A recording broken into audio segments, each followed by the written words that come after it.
تمام خواسته های ما هم دموکراسی هم خودمختاری در چهارچوب کشور ایران است. دکتور عبدالرحمن قاسملو یک ریبرین هری نافدار این کردین روشهلات کردستانی بو. هروها او سکرتری پارتیا دموکراتیک آ کردستان ایرانی بو. قاسملو چند سالان وکی پیشنگه کی گلی کرد تیکوشینا چکداری دمشان وی سردما کومارا مهاباتی دید و دو 15 سالی خود بو اندامی دامسرینر ای باسکی جوانان ای پارتیا دموکراتیک آ کردستان ایرانی. د سالا 1973 د کنگره سیمین آ پارتیا دموکراتیک آ کردستان ایرانی ده او وکی سکرتری گشتی یی پارتی هات هلبجارتن. دروشمه یاویشی اف بو جی ایرانی را دموکراسی جی کردستانی را خوصری. د سالا 1907 پارتیاوی پشتگریدا شورشا کو حکومتا محمد رضا بهلوی هلوشاند. قاسملو هر تم جبو کردان خوصری دخوست و را دستکرنا چکان جبو دولتا ایرانی رد کر. تیکوشینا چکداری یا کردان دروجهلات کردستانی حتی 1984 دنیوی شر ایرانی و عراقی ده بردوام کر. پشتی بداوی بونا تیکوشینا چکداری قاسملو لپاریسی بجهبو و تف لکونسیا برخودانا نتوایی ایرانی بو که دجوتمها 1981 ده هاتبو دامزراندن.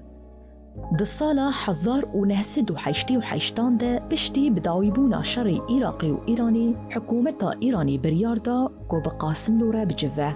پشتره چند هبدیتن لفیین نای بقاسملو را کو دیروکا 28 کانونی 30 کانونی و 20 چلیا 1989 ده هاتل دارخستن. د جوینه ده شانده یا ایرانی ج محمد جعفر سهرودی و حجی مصطفاوی بیگدهات و شانده یا کردانجی ج دکتور عبدالرحمن قاسملو و آلیکایوی عبدالله قادری آذر و فاضل رسولی بیگدهات.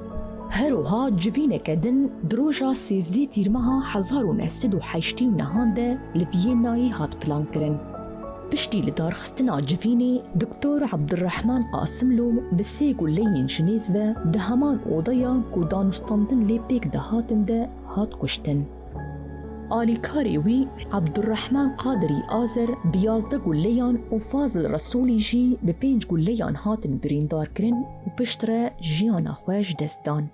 عبدالله آذر و عبدالرحمن قاسملو ببیستی تیرمها 1989 ده لگورستانا پرالیشیس لپایتخت فرانسا پاریسی هاتن وشارتن.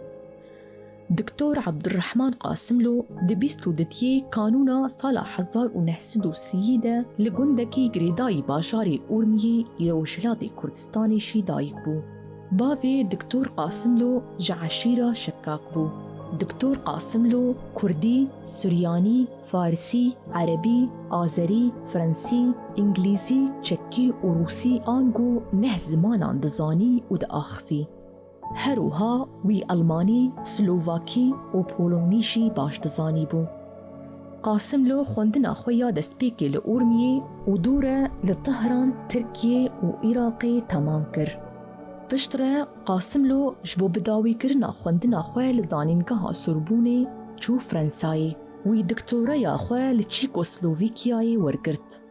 دکتور عبدالرحمن قاسملو حتی سال 1961 لزانینگاه پراغو لچیکی درسین آبوریا سوسیالیست و لزانینگاه سوربونی یا پاریسی جی درسین زمان و چاندا کردی ددان.